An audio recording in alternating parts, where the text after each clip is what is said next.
Bismillahirrahmanirrahim. Assalamualaikum warahmatullahi wabarakatuh. So, my name is Ahmad Iqbal Azira bin Azhar. My metric number is 1212458. So today I'm going to present about our group assignment that title Religious Extremism. So this is our table of contents. So the first one is about the introduction to our group members. The second one is introduction to religious extremism. Factors that contribute to the characteristics of religious terrorism.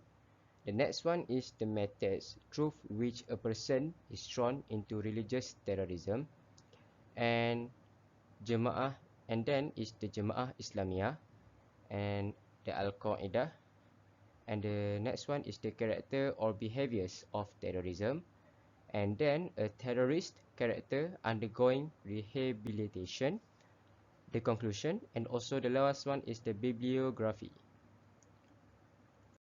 So this is our group members. So the first one is our leader of our group members, Hariz Ihsan bin Mohamad Zamri. The next one is Ezzuddin bin Ramli, Ahmad Haziq bin Ahmad Indra, Mohamad Faris bin Shaharudin, Ahmad Iqbal Azira bin Azhar, Fudhail bin Nasir, Mohamad Aqief Shakirin bin Mohamad Zakirin, Danish Haiqal bin Faizul Haslizi, Nur Mohamad Fakhrullah bin Mohamad Lukmi, and Mohamad Fathulhazim bin Suhailee. So, I am going to talk about the introduction. So, as we know, the extremism is already exists in our world and also in our country. And what is the actually the exact meaning of the extremism? So, the extremism is defined as the behavior or beliefs of extremists. There are various types of a few types of extremism. So, um, like the type of extremism is like the religious extremism. So, the religious extremism is defined as the any action or attitude or belief that deviates from religious norms. So, um, for example, in Taliban, people there are misinterpret Islam because they think that Islam is actually the religious that already gave them the terrorism, and also they believe in the media. It is the similar case of the religious fanaticism. The religious fanaticism is already exists in every faith, like fanatical in Christian, fanatical in Buddhist, and also the fanatical in Hindu groups. So, uh, there so the so this is some history of the religious extremism. Uh, this is which is the terror is nothing but justice prompts harsh and unyielding. This is a claim by Robespierre, the extreme leader. So today, uh, our main focus of the study is to look at the psychology of religious terrorism that involve in all the extremist activities in our world and also in our country. As we all know, and issues or problems must be influenced by something which contribute to something to happen. Right now, I would like to explain and clarify about the factors that contribute to the characteristics of religious terrorism. Religious extremism, according to observers and philosophers, is caused by people's emotive and non-scientific thinking. They argue that individuals become overly subjective and immersed in their thoughts. Their thinking takes on a personal color. First, we must study our Holy Quran to comprehend God's message to humanity. Islam is not just a religion, but also a way of life from the beginning to end. The whole life of the Holy Prophet Muhammad, peace be upon him, is a paradigm for us and the entire world. The individual who understands it well will never be drawn into religious fanaticism. Scientific and objective thinking is also important in avoiding the threat of religious fanaticism. Moving on to the next point, religious fanaticism is also fostered by a lack of current understanding and ignorance. A huge proportion of our population is illiterate. They are oblivious to new knowledge trends in all areas of life. This causes a collision between ignorance and knowledge. They use force to impose their viewpoints on others. Based on a few observations, some people lack exposure to their religion itself and do not even really know the basics of religion, which mostly involve in religious terrorisms. We thought that in this modern world, ignorance is no longer exists, as people are getting smarter, but without realizing it growing a lot bigger in ourselves. We have the knowledge about our religion but does not understand it well and could not apply it in our daily life, and we choose to ignore it. The lack of understanding make us choose to be a terrorism once influenced by the wrong people. So we've already looked onto the psychological aspect that contributes to the emergence of religious terrorism. And now I am going to explain on the historical root or the historical aspect that also contributes or which leads to the emergence of religious terrorism in the first place. There are 2 points that I'm going to explain. First of all, on to the past colonial history of the Middle East in the Middle East that aggravates the emergence of religious terrorism, and secondly, on the current present day, where conservative movements or far-right political parties gain control over the administration of the countries in the Middle East. So let's look onto the explanation. On the first point, on past colonial history in the Middle East, which aggravates the emergence of religious extremism or terrorism. In the past, throughout the 20th century, after the collapse of the Ottoman Empire, Western powers, notably the British and the French, took control over the Middle East after the collapse of the Ottoman Empire. This can be seen as colonialists heavily divide and separate the territories under their rule, which the separatist policies that was adopted by the Western powers leads to an eventual drawing of borders of the Middle East, because because these colonizers wanted to fill divisions, which exactly is what they do.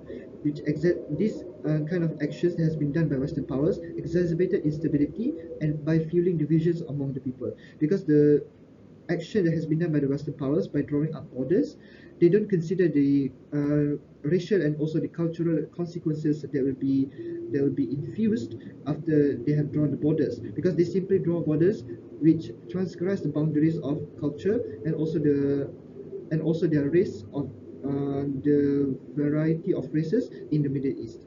And after years of being colonized by Western powers, these countries grew dissent over their colonizers, and to achieve that, radical and fanatic groups rise to prominence. And these groups also demand independence and sovereignty from their colonizers. By doing so, they misinterpret writings from prominent Muslim scholars to garner popular support.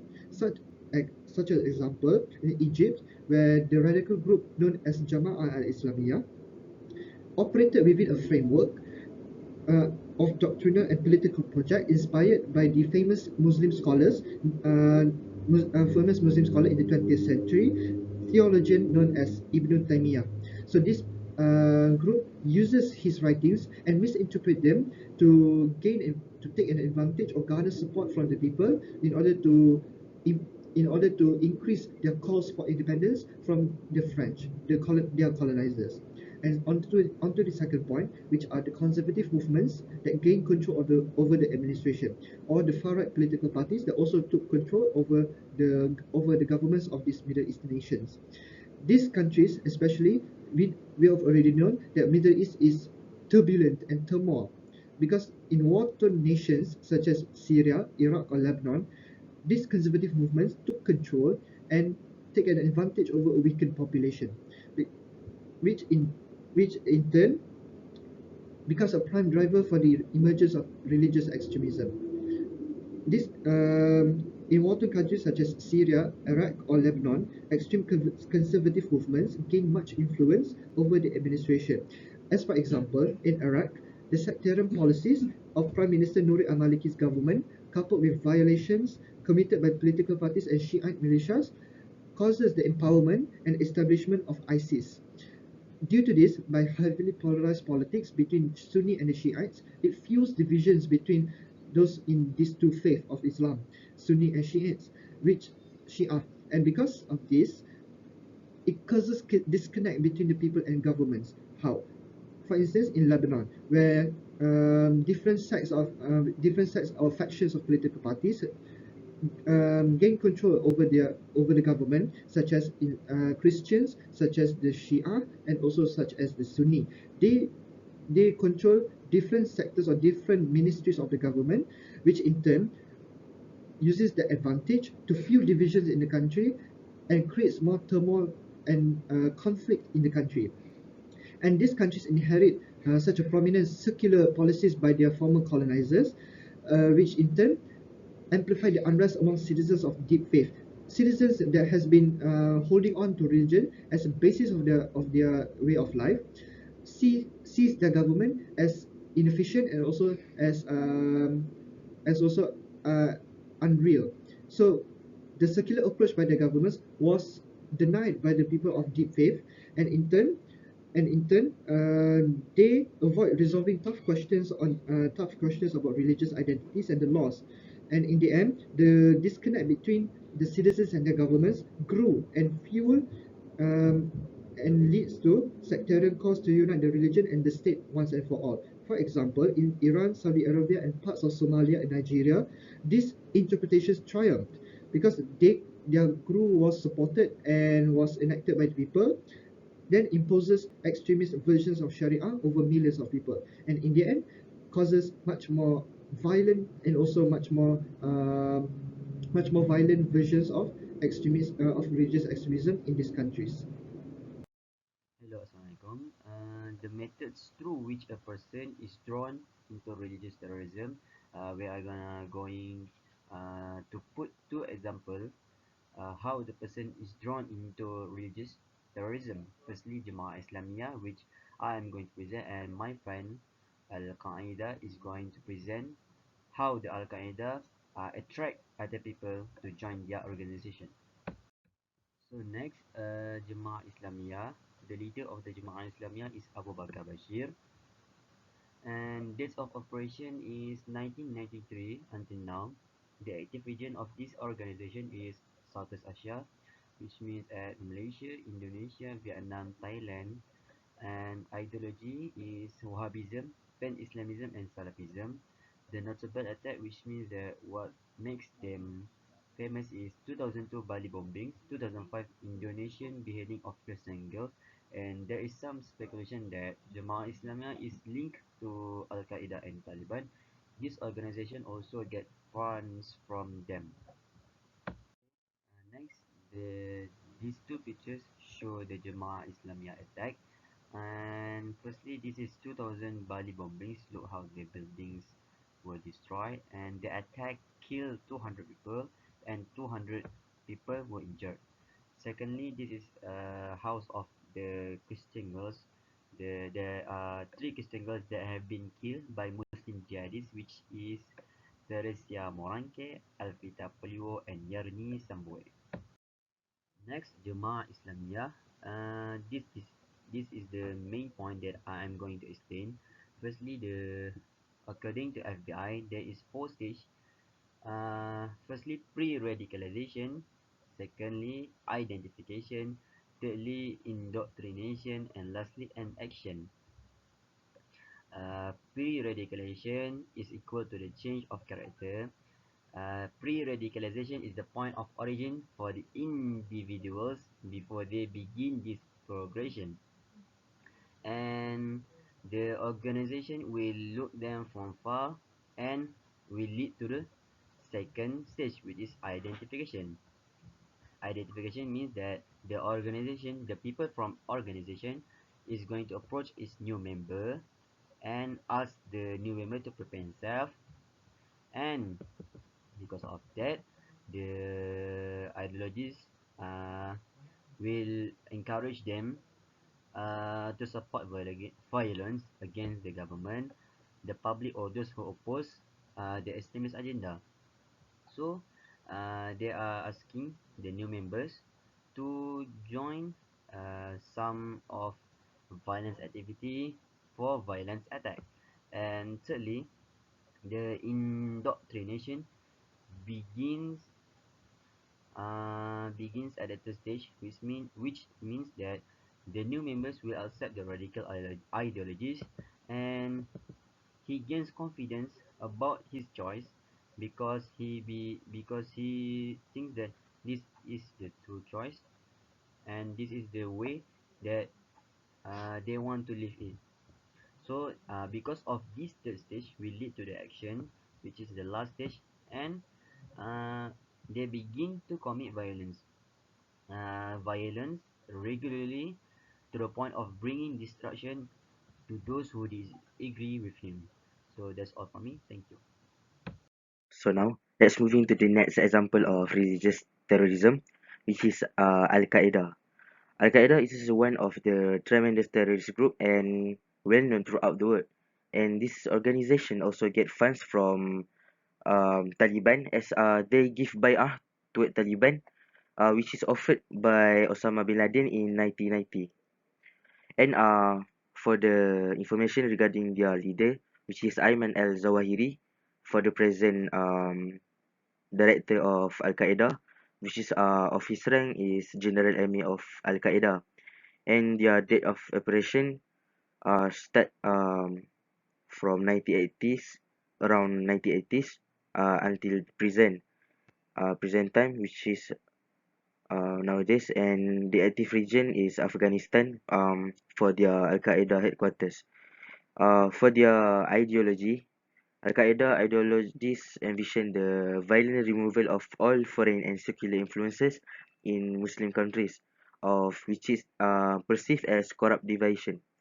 And for the notable attack of Al Qaeda, 1992 Yemen hotel bombing, and the assassination of Ahmad Shah Massoud. And for now, this is some information and picture regarding Al Qaeda, for us to know them better, before moving to their method on attracting more followers. Which is this is some picture of 1992 Yemen hotel bombing, which is on December 29, 1992. Al Qaeda detonate a bomb at the Gold Mohur Hotel in Aden, Yemen, where United States Marine Corps would be staying while on their way to Somalia to participate in Operation Restore Hope. This is considered the first attack of the United States by Al Qaeda. Even though the objective was unsuccessful, as the troop has already left before the bomb was detonated. However, an Australian tourist and hotel employee were killed, and 4 Australian tourists were injured. The bombing actually, as Al Qaeda intend for this attack against the United States and declaration of war as part of their larger campaign towards war with the United States and attracting more followers for Al Qaeda. And then for the methodical, um, is starting by two ways, which is for information space, they spread the narrative, and then will gain some attention and start conversation. And for the direct approach, they will observe, the followers itself will observe and approach the Qaeda themselves and start to acquaint. And for both this way will be isolated and radicalized, and for the final they will be commit to action to prove their belief in Al Qaeda before officially enter this organization. So now let's move into the next example of religious terrorism, which is Al Qaeda. Al Qaeda is one of the tremendous terrorist group and well known throughout the world. And this organization also get funds from Taliban as they give bay'ah to Taliban, which is offered by Osama bin Laden in 1990. And for the information regarding their leader, which is Ayman al-Zawahiri, for the present director of Al Qaeda, which is of his rank is General Emir of Al Qaeda, and their date of operation start from 1980s, around 1980s until present time, which is nowadays, and the active region is Afghanistan for their Al Qaeda headquarters. For their ideology, Al-Qaeda ideologies envision the violent removal of all foreign and secular influences in Muslim countries, of which is perceived as corrupt division. And for the notable attack of Al-Qaeda, 1992 Yemen hotel bombing, and the assassination of Ahmad Shah Massoud. Next, we go to So next, we go to the characters of behavior of the terrorism. So firstly, self-superiority character. The religious extremists will develop this character which they feel superior from others. And also, for the people that have the same views as them, they will treat them as friends, while others they are not, they will treat them as the enemy. According to Clayton, this behavior is caused by chronic physical abuse and emotional humiliation, and also their background is deeply traumatized. So then they become a person that more afraid of anything. So to eliminate this fear, they will buttress their own self-esteem by devaluing others. So next, develop violent characteristics. For example, the religion extremists in the past can only think about war when it's come to changing, and for them, war is the only way to make revolutions.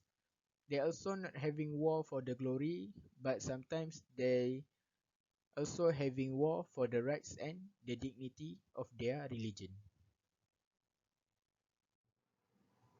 Assalamualaikum. For the next part, we will look on the terrorist character that undergoing rehabilitation.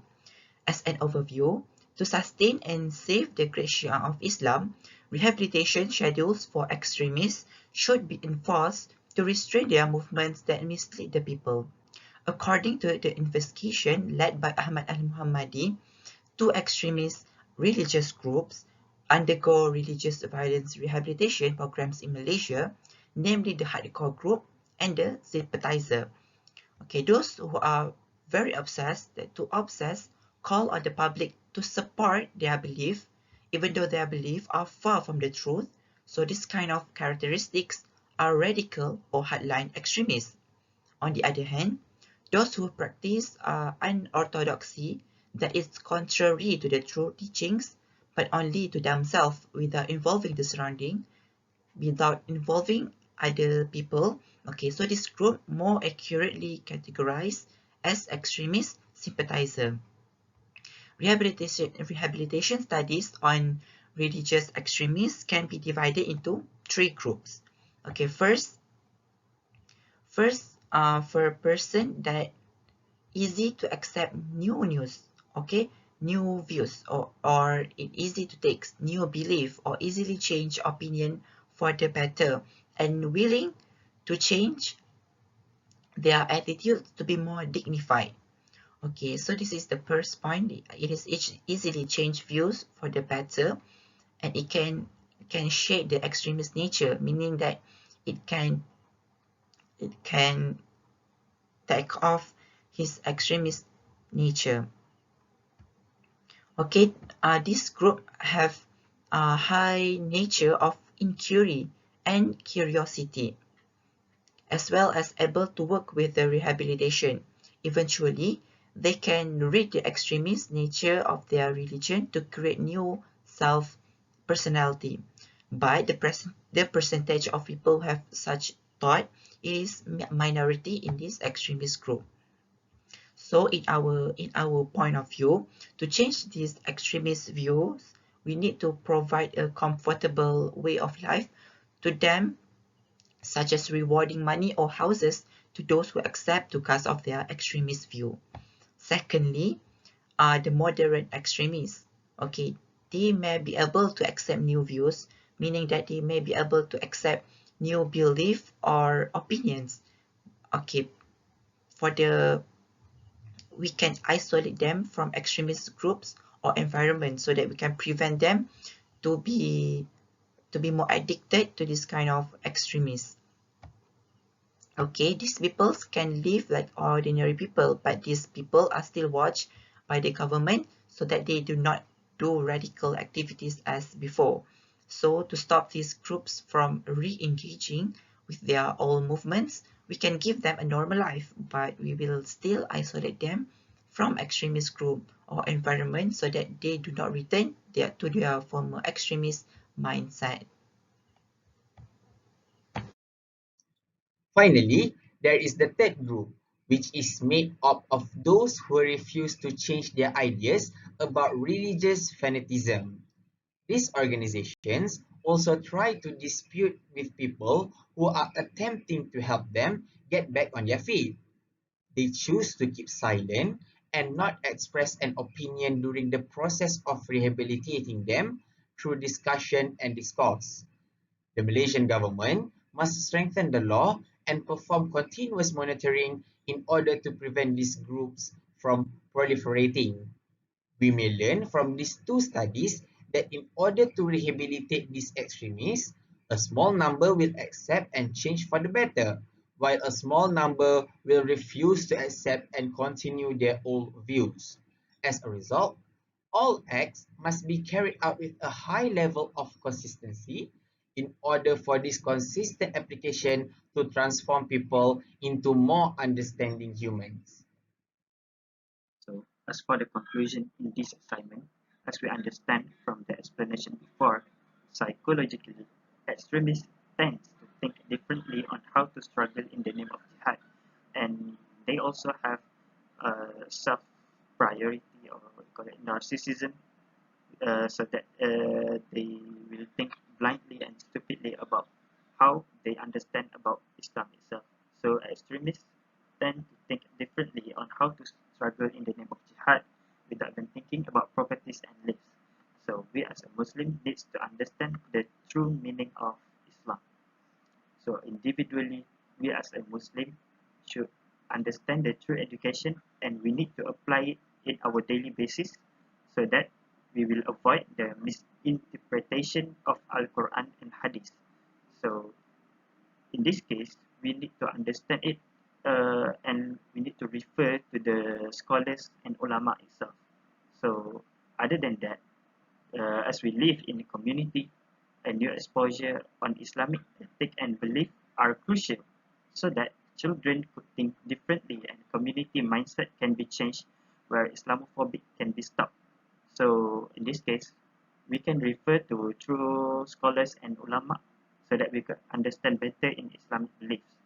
So as part of media, they could contribute in stopping the extremism movement by airing the issue to raise awareness so that we can so that others can understand that extremism is really exists in our life. So by airing it through TV, radio, and news, we can understand it very well, and we can avoid it to let's hope that we can change the community of non-Muslim behalf Islam.